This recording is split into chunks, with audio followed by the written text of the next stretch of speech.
You are 42. You have $2,100,000. Not in the house, not in the car, in accounts that would look like a typo if anyone ever saw them. Your neighbor drives a Mercedes that's 2 years old, and he leases everything he owns. Your brother-in-law just traded up again and talks about it the way other people talk about their kids.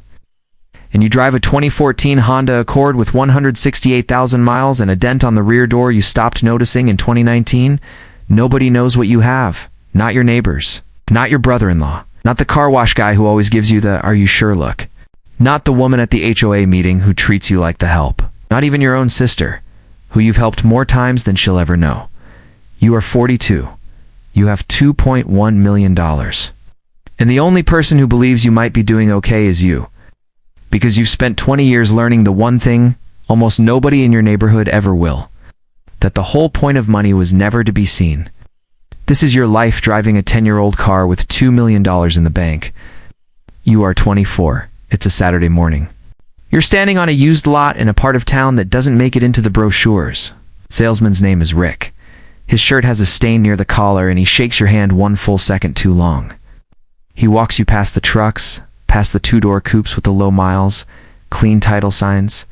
He stops at a 2014 Honda Accord, gray, cloth interior, 58,000 miles, door ding that he calls character. You sit inside. The wheel is plain, the seat is firm. The radio is the kind of radio that makes. You think about the word function. Nothing about this car will impress a single person you know. You pay $11,400 cash. It takes you a year to save that, and you hand it over in one motion, and you feel, for the first time in your adult life, the strange calm of owning something that is entirely yours. You drive home with the windows down. The AC makes a sound you will learn to ignore for the next decade. That night, at your kitchen table, you do something you never told anyone about. You do the math. You know your neighbor Danny bought a new truck the same month. You know what that payment was? Because he told everyone twice. $640 a month, 6 years. You write the number on a napkin, then you write the other number. $640 a month. If you'd put that into an index fund instead, at 8%. For 10 years, you fold the napkin. You put it in a drawer. And the man you will become 20 years from now will spend his entire life proving that napkin right. If you're 26, the Accord has 74,000 miles. You've stopped hearing the AC. Monday morning, the office. Your coworker Marcus parks beside you in a BMW he absolutely cannot afford. Marcus is the first of many. He looks at your car, looks at you, and says the exact thing everyone is always about to say. "Bro, is that yours?" You say yes. Marcus says, "Did you lose a bet?" You laugh. You say nothing else, because you've already learned the first rule of the ledger nobody sees. The quieter you are, the less anyone asks. That afternoon, lunch with your Uncle Frank. Frank is your father's older brother. Frank does not give advice unless asked, which is how you know he likes you. You tell him you've got a deal on the Accord. Frank chews. Frank swallows. Frank says, "Do you know what a car actually is?" You say, "Transportation." Frank shakes his head. "Most people don't buy cars," Frank says. "They buy permission. Permission to feel like they've arrived. Permission to be seen. Permission to stop asking themselves who they actually are." You stop chewing, Frank says. "That Honda is the first thing you ever bought. That wasn't permission." He wipes his mouth. "Keep it." You drive home in the Accord. You don't know it yet, but that lunch will be the most expensive thing you ever eat with anyone. Not because of the food, because of what Frank gave you for free. You were 28. You get your first real raise. $6,000 a year. And here's the moment that changes everything, the one you never tell anyone about, because the money hits your account and you don't spend it. You don't buy anything. You open a brokerage account with $200 and a beginner's nerve, and you set one automatic transfer. Every 2 weeks, the day after payday. $250. You tell yourself it's just for a year until you're more comfortable. You will never actually turn it off. That's the quiet trick nobody understands about the wealthy. It was never one big decision. It was one small decision, repeated until it stopped being a decision at all. You are 30. The Accord has 96,000 miles. The dent is still there. So is the lesson. You're at Danny's house for a barbecue. Danny has a new boat now, in the driveway next to the new truck. Danny's a good guy. He's not mean. Just loud. The way loud. People are when they've spent every dollar they earn and need someone to see it. He hands you a beer. He nods at your car across the street. When you gonna get a real one, man? He says. Not cruel, just certain. You shrug. It runs. Danny laughs. He repeats, like it's the saddest word he's ever heard. And the whole barbecue. Everyone's eyes keep sliding to the truck, to the boat, to Danny. Nobody looks at your Honda twice. You stand there in a backyard full of people performing success, and you feel something you can't name yet. Not envy. Something closer to relief, because you know what the bank statement looks like, and they don't. You are 32. And now we learn the second rule, the one about the house. You buy a place in the same neighborhood as Danny and the Mercedes guy in the boat. Not because you wanted to keep up, because the school district is good, and the price is right, and you plan to stay forever. Which is exactly the kind of purchase money is actually for. Everyone assumes you stretched to buy the house because that's what they'd have done. You didn't. You bought well under what you could afford on. Purpose, because you already knew something the rest of the street is still learning the hard way. The size of your house is not your wealth. The size of your mortgage is. So while Danny is financing a boat that depreciates in the water, you are overpaying the principal on a house that appreciates in the ground. Nobody notices. Nobody ever notices. Because the proof of it isn't in the driveway. It's in the payment you don't have. The equity you can't see. The security that never once needed a picture taken of it. You are 34. Let me show you the brother-in-law, because you mentioned him at the start, and he deserves his moment. His name is Greg, and Greg is the one who can't let it go. Every Thanksgiving, every birthday, every family gathering, Greg finds you. Still driving that thing? He says, loud enough for the room. You're a smart guy, why do you do that to yourself? You've learned the answers. It gets me where I'm going. It's paid for. I like it. None of them land. Greg doesn't hear them. Greg is playing a different game. The one where the score is visible, where the car and the watch and the newest phone are the points, and you refuse to play. So in his mind, you're losing. Greg does not know what you have. Greg will never know. Because telling Greg would be like handing a match to a man who's been looking for fuel. He'd tell your mother-in-law. He'd tell everyone. He'd turn your quiet into a headline. So you smile, you nod, you say it runs, and you let Greg think he's winning. It's the cheapest gift you've ever given anyone. And Greg, in return, is doing you the single greatest favor a neighbor can do. He's making sure nobody ever looks closely enough to see what's actually in your account. You are 33, and now we get to the part that almost breaks you. It's a Thursday. Your wife, Lena, you've been married 2 years, comes home from work, and she's quiet in the way that means she's been thinking. She sits down across from you. We could afford a nicer car, she says. We could afford a lot of things. You know what she's really asking? She's asking if the two of you are on the same page, or if she married the man who hoards money and never lets them enjoy it. You take a breath. You show her the one thing you've never shown anyone. You open the app. You don't say a word. You just turn the phone toward her. Alina stares at the number. She blinks. She looks at you. She looks at the phone again. Is that real? She says. You nod. That's why I drive the Honda, you tell her. That's the whole car. Alina is quiet for a long time. Then she says something you will carry with you for the rest of your life. I was embarrassed about our car, she says. And the whole time, we were winning. She squeezes your hand. Don't ever buy a new car.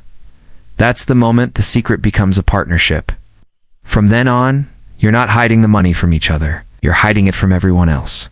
Together. And here's a scene they never put in the movies, because it doesn't photograph well.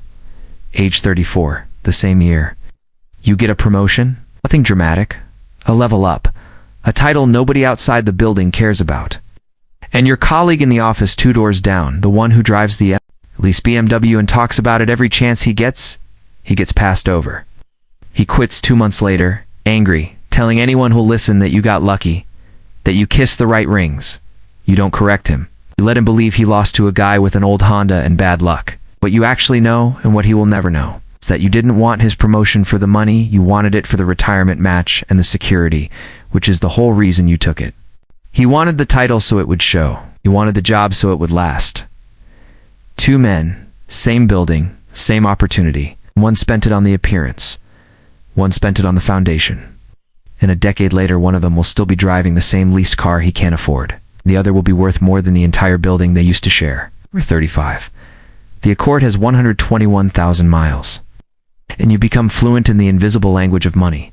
You watch it everywhere now. You watch your neighbor across the street, the one with the Mercedes, tell you he doesn't understand how people can't afford a car payment, and you know his bank statement because you know the math of his life, because you know what the Mercedes costs and what his job pays, and the two numbers don't add up and you say nothing. You watch a coworker get a $5,000 bonus and buy a watch, and you think quietly about what $5,000 does in 20 years. You stop seeing cars, you start seeing ledgers. If every driveway becomes a balance sheet, if every new lease becomes a question, who is this for? And the answer almost always is someone else. Because you figured out the thing that separates you now. It was never about the car.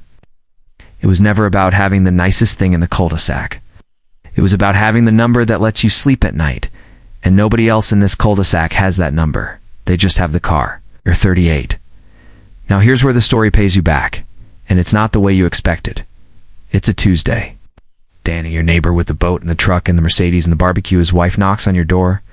She's holding it together the way people hold it together when they're one room away from falling apart. She asks, if you've seen Danny, you haven't.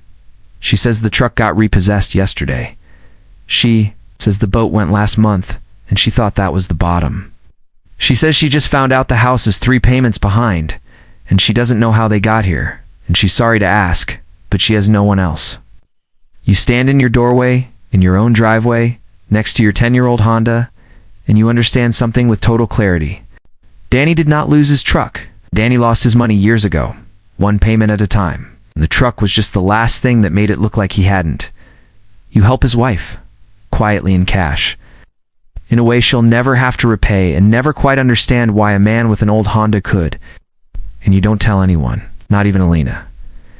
Because by now you know that money is only ever 2 things. What you have and what it can quietly do for the people you love. And the people you love are never impressed by a car. You're 39. And now we come to the quietest ceremony of your life. The day the account crosses a number you've been watching for years. No confetti, no dinner, no phone call to anyone. Alina is out, and you're home alone on a Tuesday, and you check the app the way you always do, and there it is. 7 figures and then some. You stare at it for a long moment. Think about Rick at the used car lot. You think about Frank's lunch. You think about Danny's boat and Greg's taunts, and the kid at the car wash, and every single person who ever looked at your car and decided without asking that they were ahead of you. You could tell them now. You could finally have the moment. Every one of them has spent their whole lives chasing the moment of being seen, and you don't. You close the app. You make a cup of tea. You watch the news. You go to bed at a normal hour. That is the entire ceremony. That is what wealth actually feels like at $2 million. Not a roar, not a standing ovation. A cup of tea and the knowledge held quietly that you have won the only game that was ever being played, and nobody even knows the score. You are 40. The Accord has 148,000 miles. Lena's in the car with you, headed home from your parents' place. You're talking about nothing, the way you do, and she looks over at you. Driving this beat-up gray Honda with the dent and the AC noise, and she says, you know what I love about that car? What? Nobody ever wants to borrow it? You laugh. And you realize it's true. The car is camouflage. It is the invisibility cloak that money buys when it's smart enough to not want to be seen. The neighbors don't ask you for money because they think you don't have any. The charities don't call. The relatives don't guilt you. It's the people who would drain you have already written you off. And that is the whole point. You've spent 20 years paying to be underestimated, and it's the best investment you ever made. Because being underestimated is the cheapest form of protection there is. And now, you are 42. This morning, you're at the car wash, because even the invisible need a clean windshield. The kid at the counter is maybe 19. He looks at your Honda. He gives you the look. You've seen that look 1,000 times. You got one of our premium packages? He says, hopeful. No, you say. Just the regular. You sure? He says. You deserve it. And you almost laugh out loud because if he only knew. You don't say anything. You pay for the regular wash. You drive home, and on the way, you do the math you've done 100 times because it never stops being satisfying.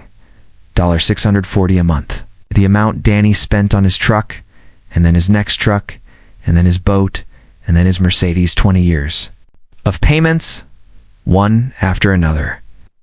Each one resetting the clock so the nice thing always stayed just out of reach, always costing more than it ever returned.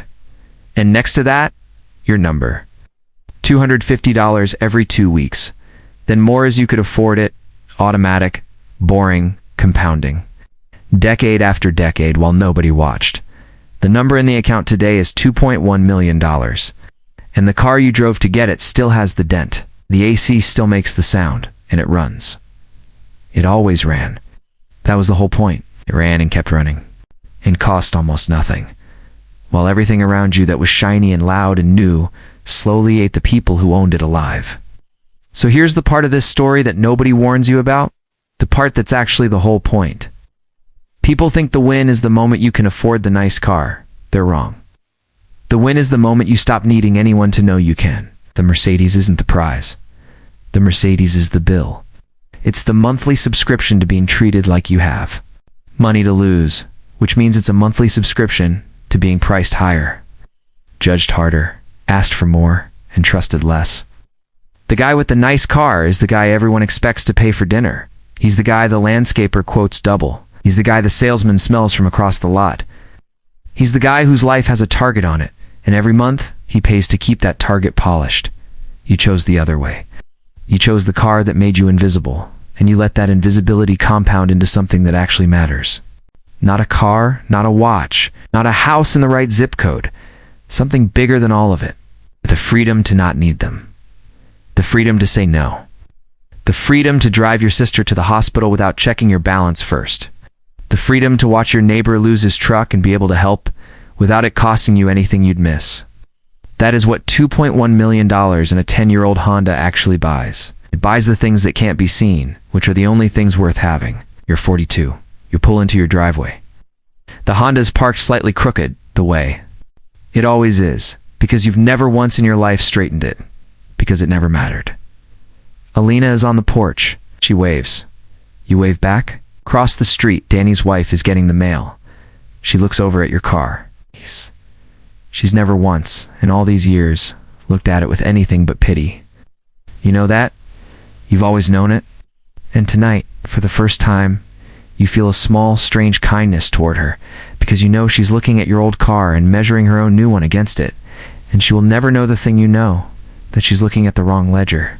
That the real numbers were never in the driveway. They were in the account she's never seen. Doing the only work that money was ever meant to do, quietly and visibly, compounding into a life that doesn't need anyone's approval to feel rich. You get out. You close the door. It's a 10-year-old car with a dent and a noise in the AC and 168,000 miles on it. And you are worth more than everyone in this neighborhood combined. Nobody knows. Ain't your neighbors. Not your brother-in-law. Not the kid at the car wash. Not even your sister, who you've pulled out of trouble more times than she ever count. And that's not the sad part. That was never the sad part. That's the whole point. The people who look like they're winning are spending everything to look that way. And you spent everything you didn't spend on them, on a life that doesn't have to perform, doesn't have to be seen, doesn't have to prove a single thing to a single soul. The number doesn't live in your driveway. It never did. It lives in the quiet, in the compound, in the years, in the freedom that doesn't show up in any photo anyone will ever take.